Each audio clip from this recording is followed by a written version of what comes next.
우리는 지난 몇 달 예언서 말씀을 함께 나누고 있습니다. 예언자라고 하면 하나님의 말씀을 이제 전달하는 사람들입니다. 하나님의 말씀을 선포한 사람들입니다. 또 나아가서 그 말씀을 삶으로 살아낸 사람이 예언자입니다. 하나님의 말씀을 삶으로 살아내지 못하고 하나님의 말씀을 듣지 않는 이 시대에 예언서는 참 중요한 책들이라고 할 수 있습니다. 최근에 한국과 또 한인 사회에서도 화제가 된 TV 넷플릭스 프로그램이 있는데 흑백요리사라는 프로입니다. 웃으시는 분들은 보셨나 봅니다. 이 프로는 지금 한국, 미국, 세계적으로 지금 막 활동하고 있는 그런 한국 한인 요리사들이 나와서 요리로 이제 경연을 합니다. 경쟁을 해서 심사위원 두 사람이 선택을 해요. 그래서 마지막 최종까지 살아남은 한 사람을 뽑는 요즘 말로 서바이벌 예능이라고 하죠. 끝까지 남는 사람을 뽑는 그런 프로그램입니다. 왜 흑백 요리사냐면 흑 요리사는 오랜 경력을 가졌지만 이제 무명으로 일하고 있는 그렇게 크게 알려지지 않은 요리사들이에요. 백 요리사는 반면에 최고의 레스토랑의 유명한 그런 스타 셰프들입니다. 그래서 함께 다 같이 이제 단계마다 요리를 해서 경연을 합니다. 그래서 어떤 이런 주제로 요리를 만들기도 하고 또 이런 공통 재료를 가지고 음식을 만들어서 올라갑니다. 그런데 결승에 이제 딱 두 사람이 올라왔어요. 두 요리사에게 90분이 딱 주어지는데 주제는 뭐냐? 나를 위한 요리를 만들어 보라는 겁니다. 나를 위한 요리를 만들어 봐라. 근데 거기에 올라온 이 최종 두 사람뿐만 아니라 그 결승전을 지켜보고 있는 다른 많은 이 요리사들의 마음이 나를 위한 요리? 요리인데 나를 위한 요리? 라는 의문을 품게 됐어요. 그들의 공통된 고백이 이래요. 요리사로 요리한 지가 수십 년 되었는데 나를 위한 요리를 만들어 본 적이 없네. 요리사는 다른 사람들을 위해서 최선을 다해서 최고의 요리를 만들려고 했지 나 자신을 위해서 최선을 다해서 최고의 요리를 만들어 보지 못했구나. 우승자 역시도 나를 위해서는 90분이 아니라 90초도 요리한 적이 없네요라고 고백을 합니다. 그걸 보면서 제가 문득 떠오르는 것이 나도 나를 위해서 나 자신을 위한 설교문을 한 번도 써본 적이 없는 것 같아요. 저를 위한 설교. 그냥 한 설교 마치면 그 다음 설교, 한 말씀을 전하고 나면 그 다음 말씀을 준비하고 그래 한 밥상을 차리고 또 치우고 나면 그 다음 밥상을 또 차리느라고 바빴던 것 같습니다. 그렇게 저는 저 자신을 위해서 요리한 기억은 없다고 생각했는데 다시 한번 생각해 보니까요. 그동안 하나님께서 먼저 나에게 영적 양식을 먹여 주시고 저로 하여금 그 양식을 먼저 맛보게 하시고 그것을 그대로 사랑하는 이들에게 전하게 하신 것이 아닌가 생각이 들었어요. 돌아보면 내가 요리사가 아니라 하나님께서 최고의 셰프이시고 최고의 재료로 먹이시고 그래서 그대로 사랑하는 이들에게 전하게 하신 것 같아요. 오래전에 이제 제가 신학교 다닐 때 스승님들이 귀에 딱지가 않도록 해왔던 말씀이 있습니다. 성언 운반 일념입니다. 성언 거룩한 말씀을 운반 그대로 전달하고자 하는 일념 한 가지의 마음으로 전해라 입니다.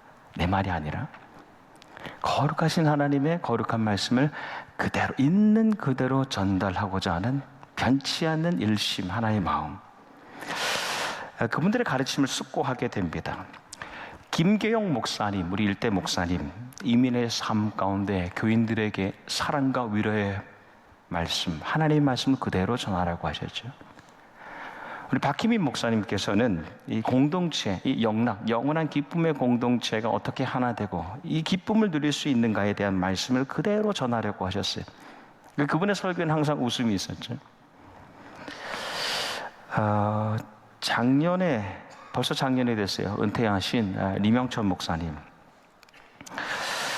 제가 거의 처음 만나 뵈었던 그 초창기 때 저와 나눴던 대화 중에 목사님께서는 당신의 개인적인 감정이 강단에서 선포되는 말씀을 통해서 전해지지 않게 하시려고, 나의 개인적인 감정이 교인들에게 전달되지 않게 하시려고 쉼 없이 노력하셨다라는 말씀이 참 도전이 되었습니다.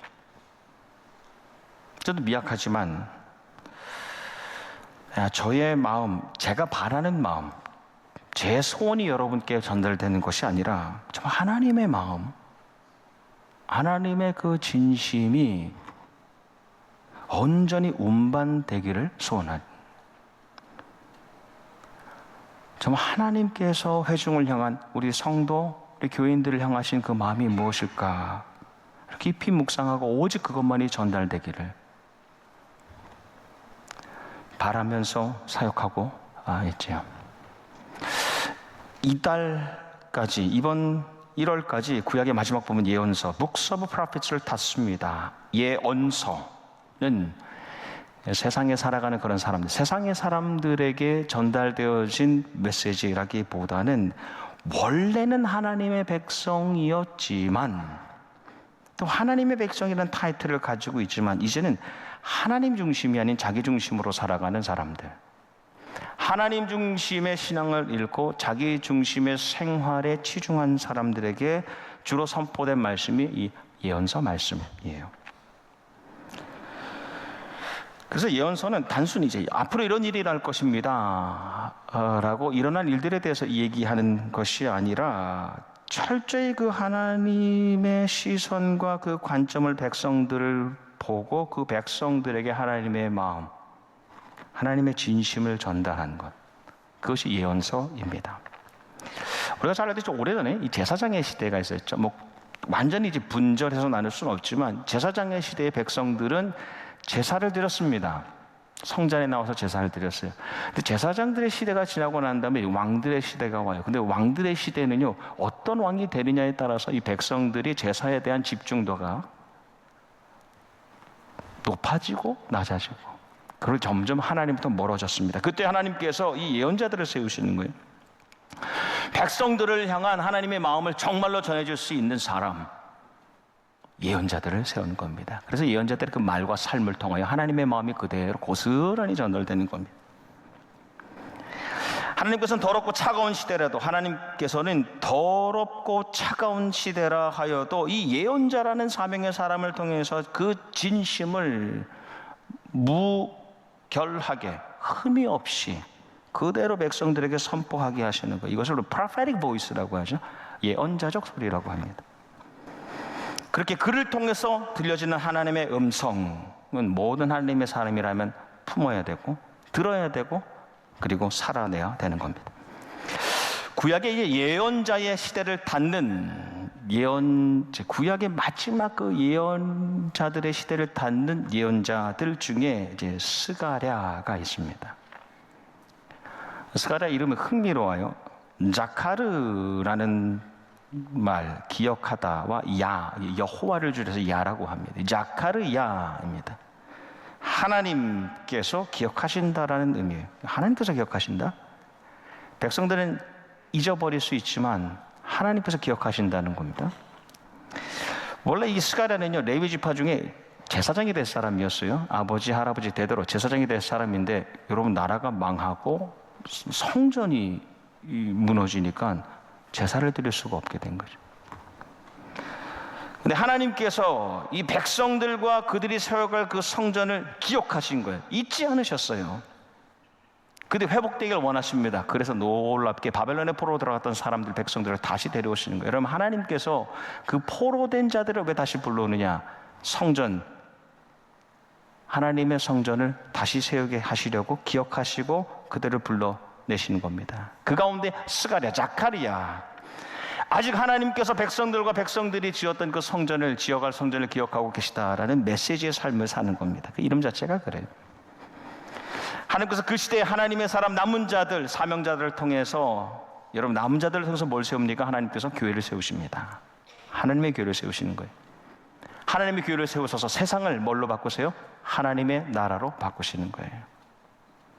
베이직이죠. 하나님께서 남은 자들을 통하여서 하나님의 교회를 세우시고, 왜 교회를 세우세요? 교회를 통하여 하나님의 나라로 변화시키기 위하여. 그런데 앞서서 백성들이 바벨론 포로에서 1차, 2차, 3차에 걸쳐서 이스라엘로 돌아옵니다. 이스라엘로 돌아와서 예루살렘에 제단을 쌓기 시작합니다. 제단을 쌓고 제사를 드리기 시작하고 절기를 지키기 시작합니다. 그리고 성전을 지어야 되겠다. 무너졌던 성전을 재건해야 되겠다 해서 기초를 쌓았어요. 그 지대를 놓을 때 기초를 쌓으니까 너무 좋은 거예요. 제사장들이 예복을 입고 찬양대가 찬양을 하고 백성들이 환호와 통곡을 합니다. 왜 환호를 하느냐? 젊은 세대들은 성전이 새롭게 세워진다 하니까 너무 좋은 거예요. 늙은이들은 예전에 내가 바라보았던 기억 속에 있던, 우리 아버지 어머니가 이야기해 주었던 그 성전이 다시 세워진다니까 통곡하는 거예요. 기쁨의 통곡입니다. 감격이 된 거예요. 그런데 그 성전이 세워진다는 소식을 들은 주변의 사람들, 대적자들이고 이방인들이 방해를 하는 거예요. 여러분, 하나님의 사역에는 항상 방해가 붙습니다. 이상한 게 아니에요. 이 방해를 하기 시작합니다. 고소하고 협박하고 매수하고 때로는 폭력을 가합니다. 성전이 다시 세워지는 걸 끝까지 회방하는 거예요. 그러다 보니까 백성들 와서 살잖아요. 살아가는데 힘든 거예요. 살아가는데 생계가 팍팍하고 생활이 너무 빠듯한 거예요. 그러니까 어떻게 되느냐? 성전이 기초를 놓고 16년 동안 그대로 둔 거예요. 그냥 방치해 두는 거예요. 방해하는 사람도 많고 지금 우리 가정 살기도 힘든데 라고 생각하면서 방치해 둡니다. 그때 하나님께서 소명, 그 부르심을 스가랴에게 주시고 이 사명을 감당하게 하시는 거예요. 여러분, 사명은 생명을 살리는 것이 사명이라고 했죠.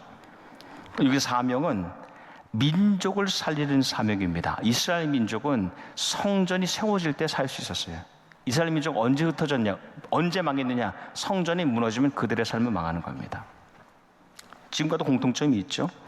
그래서 하나님께서 그 소명을 주시고 사명을 감당하게 하시려고 예언자 또는 예언자들을 세우는데 대표적인 두 사람이 스가랴와 학개입니다. 학개 예언자가 당시의 리더들이었던 총독인 수룹바벨, 제사장인 여호수아를 향해서 말하는 거예요. 근데 이름이 수룹바벨이요. 바벨이 들어가죠. 왜냐? 바벨론에서 태어났거든요. 포로로 있을 때. 그러니까 세컨드 제너레이션, 2세인데 정치 지도자예요. 그리고 새롭게 세워지는 대제사장 여호수아를 향해서 하나님의 말씀을 성언 운반 그대로 전하는 거예요. 어떻게 전하느냐? 만군의 여호와가 이같이 말하여 이르노라. 여호와 체바오크, 영어로 Lord of Hosts, 모든 것들의 주인이 되신 주님이 말씀하신다는, 절대 주권의 하나님께서 이렇게 말씀하신다 하고 백성들이 말하기를 여호와의 전을 건축할 시기가 이르지 아니하였다 하느니라. 절대 주권을 가진 하나님께서 말씀하시는데 백성들이 이렇게 말한다는 거예요. 아직 성전을 다시 지을 때가 되지 않았다. 그래서 이렇게 말씀하십니다. 이 성전이 황폐하였거늘 너희가 이때에 판벽한 집에 거주하는 것이 옳으냐라고 말씀하세요. 쉬운 세번의 성경을 읽으면 이렇습니다. 성전이 이렇게 무너져 있는데 지금이 너희만 잘 꾸민 집에 살고 있을 때란 말이냐. 유진 피터슨의 메시지 성경은 잘 꾸민 집이라고 하지 않고 그냥 아주 리얼하게 멋진 새집이라고 합니다. 멋진 새집. 성전이 이렇게 황폐하거늘 너희가 이때에 너희만 잘 꾸민 집에, 멋진 새 집에 살고 있을 때란 말이냐라는 하나님의 심정, 하나님의 마음을 그대로 전달하는 거예요. 이어진 말씀이 또 놀랍습니다. 너희가 많이 뿌릴지라도 수확이 적으면, 너희가 씨를 많이 뿌리는데 이상하게 거둬들이는 것이 적어요. 먹을지라도 배부르지 못하며 내가 많이 먹는 것 같은데 배가 부르다고 느껴지지가 않습니다. 마실지라도 흡족하지 못하며 계속하여 목마름이 있는 거예요. 아무리 입어도 따뜻하지 못하며 일꾼이 삭슬 받아다 돈을 받았는데 그것이 이 주머니에 구멍이 뚫렸어요. 전대 넣으면 그대로 빠져나가는 것 같다는 거예요. 일은 열심히 하고 있는데 삶은 계속 허무한 겁니다. 삶이 계속 결핍함을 느끼게 되는 겁니다. 하나님께서 그 실상을 보여주시는 거예요. 왜 너희가 그렇게 된 줄 아니? 너희가 이 땅에 다시 돌아와서 열심히 산다고 하긴 하는데 결핍과 혐오 가운데 빠져 있는 이유가 무엇인 줄 아냐? 너희는 자기의 행위를 살피지니라. 각각의 소행을 살펴보아라라고 말씀하셨어요. 너 한 사람 한 사람이 어떻게 살아가고 있는가 다시 돌아보라는 겁니다. 회개하라는 말씀이에요. 그래서 이어지는 말씀이 이 해법이에요. 너희는 산에 올라가서 나무를 가져다가 성전을 건축하라. 삶의 우선순위가 바뀐 하나님의 백성, 생활의 순위가 바뀌어버린 거예요. 이 하나님의 백성, 자기 집이 하나님 집보다 중요해요.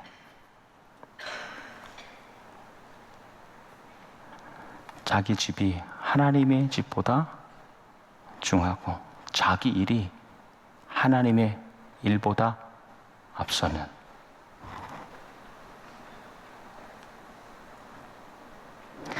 그 백성들의 삶이 당연히 안 되는 이유, 원인을 알려주시는 거예요. 왜 안 되냐 너의 삶이? 여러분, 세상의 사람들이라면 상관없어요. 근데 하나님의 사람인데, 하나님의 아들과 딸이요 예수 그리스도의 제자요 성령의 사람이라고 하는데 내 집이 하나님의 집보다 중요하다 생각하는 거예요. 내 일이, 지금 내가 해야 될 일이 하나님의 일, 하나님이 하라고 하신 일보다 더 앞서는 거예요. 그러니 너희는 잘 되는 원리를 알려주는데 너희는 지금 산에 올라가서 나무를 베어다가 성전을 지으라. 너희가 먼저 하나님의 성전과 하나님의 사역을 회복하면, 그러면 이어질 말씀은 내가 그것으로 말미암아 기뻐하고 또 영광을 얻으리라. 그럼 하나님께서 너의 생명을, 너의 생활과 생계를 책임져 주신다는 말씀입니다. 하나님의 말씀은 복잡하지 않아요. 하나님의 말씀은 복잡하지 않습니다. 심플합니다. 진리는 단순합니다. 퓨어해요.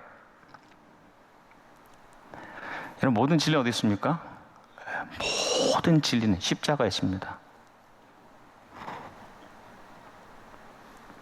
하나님의 성전과 사역을 회복하면 내가 너의 삶을 책임져 주시겠다는 거예요. 이게 믿음 아닙니까? 그렇죠? 예수님께서 무엇을 먹을까, 무엇을 마실까, 무엇을 입을까, 또 계속되겠죠. 무엇을 얻을까, 무엇을 세울까, 무엇을 넣을까 고민하는 무리들에게. 근데 이 무리들은 그냥 평범한 사람들이 아니에요. 예수님을 오름직한 산까지 따라온, 적어도 예수님을 따라온 사람들이란 말이에요. 그들을 향해서 예수님 말씀하시죠. 이는 다 이방인들도 구하는 것 아니냐. 세상의 사람들도 거기 우선순위를 두지 않니? 뭘 먹을지, 뭘 입을지, 뭘 마실지 말이야. 무엇을 구매할지, 무엇을 투자할지, 무엇을 늘려갈지에 대해서는 얘들아, 이방인들도 하는 건 아니야. 너희는 하나님의 사람은 먼저 그의 나라와 그의 의를 구하라. 그러면 이 모든 것을 너희에게 더해 주시리라. 마지막 최종 완성형이신 예수님, 완성된 예언자로서 모든 예언자의 사역을 마무리 지으신 예수님, 그래서 그렇게 거룩한 말씀을 운반하시고 그 말씀 그대로 살아내시잖아요. 먼저 그분의 나라와 그의 일을 구하는 삶 말이에요. 하나님의 사람들이 하나님의 일보다 자기 일을, 하나님의 집보다 자기 집을 먼저 챙기면 하나님께서라도 하나님의 사람들의 삶을 챙기지 않으시겠죠. 당연한 거 아닙니까? 왜냐? 하나님의 일과 하나님의 사역, 하나님의 집을 챙기지 않는 삶이 잘 되면 다들 그렇게 살지 않겠습니까? 너무 당연한 거잖아요. 하나님의 성전과 사역을 세워가면 하나님께서 박은성의 삶을 세워주실 것이다. 우리는 왜 능히 하지 못하였나이까? 라고 물을 때에 예수님께서 답하시죠.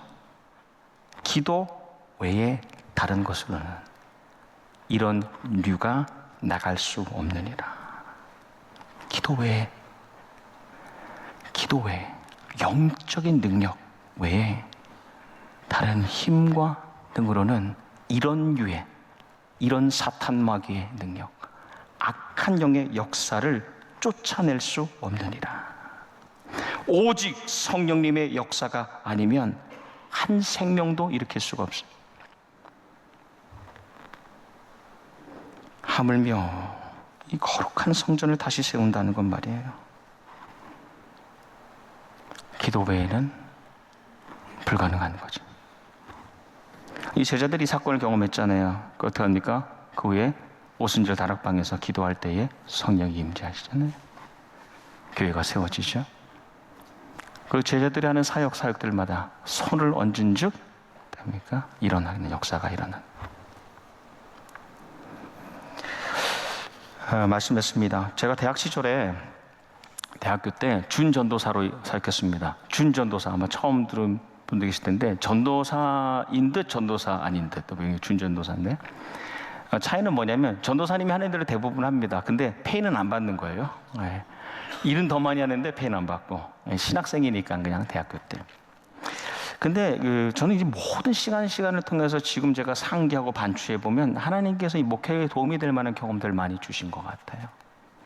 근데 대학교 때 받았던 훈련, 몇 년 동안 받았던 훈련 중에 하나가 뭐냐면 제가 그때 청년들을 섬겼는데 청년들과 또 교사들과 함께 2시에 모입니다. 주일 오후 2시에 모여서 한 6시간 기도해요. 진짜 6시간. 어떨 때는 11시까지, 밤 11시까지 기도할 때도 있고 기도 다 하고 말씀 나누고 쉐어링하고 기도하고 매주 그러고 다 끝나 밤이 되면 한 8시 정도 되면 우리가 다 나가서 전체 교회를 돌아요.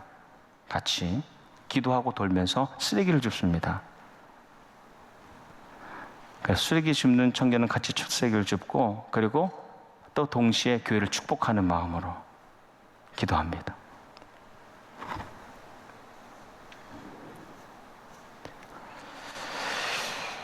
제가 이제 장로님들과 주일 아침에 오늘이 첫 시간에서 제가 함께 하게 됐는데 우리 장로님, 시무 장로님들은 주일에 7시에 모여서 예배를 위해서 오늘 사역을 위해서 기도회를 합니다.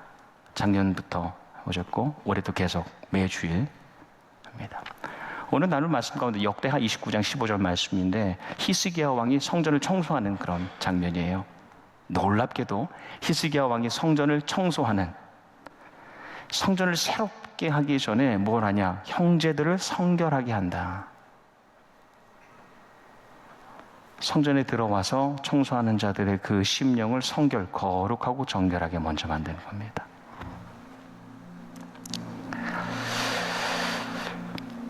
여러분, 하나님께서 우리 교회에 은혜를 주신다면 말이에요. 또 한 번의 다른 은혜를 주신다면, 하나님께서 은혜를 주신다면 우리는 새로운 성전을, 교회를 세우게 될 것이라 저는 기대합니다. 근데 지금 자기 생활에 완전히 매몰되어 있는 사람들, 하나님의 사람이라는 타이틀을 달았지만 자기 생활에 치중하는 사람들이 과연 성전을 세울 수 있을까? 그렇게 점핑이 될까? 그렇지 않아요. 그런 우리가 갑자기 교회를 세우는 것은 불가능합니다. 왜냐하면 이것은 성령, 거룩한 사역이기 때문에 그렇죠. 이것은 힘과 능으로, 자본과 실력으로, 재능으로 될 일이 아닌 오직 영으로, 하나님의 영, 성령님의 역사로만 가능하기 때문입니다. 우리의 심령과 이 성전이 보이지 않는 나의 영혼과 보이는 이 교회가 하나님의 역사로 가득할 때 놀라운 하나님께서 오래전 선지자 꿈꾸던 복을 만민이 누리게, 오래전 선지자가 꿈꿨던 그 성전의 새로운 회복을 만민이 우리 나성영락 교회의 교인들과 이 땅의 백성들이 누릴 수 있기를 주님의 이름으로 축복합니다.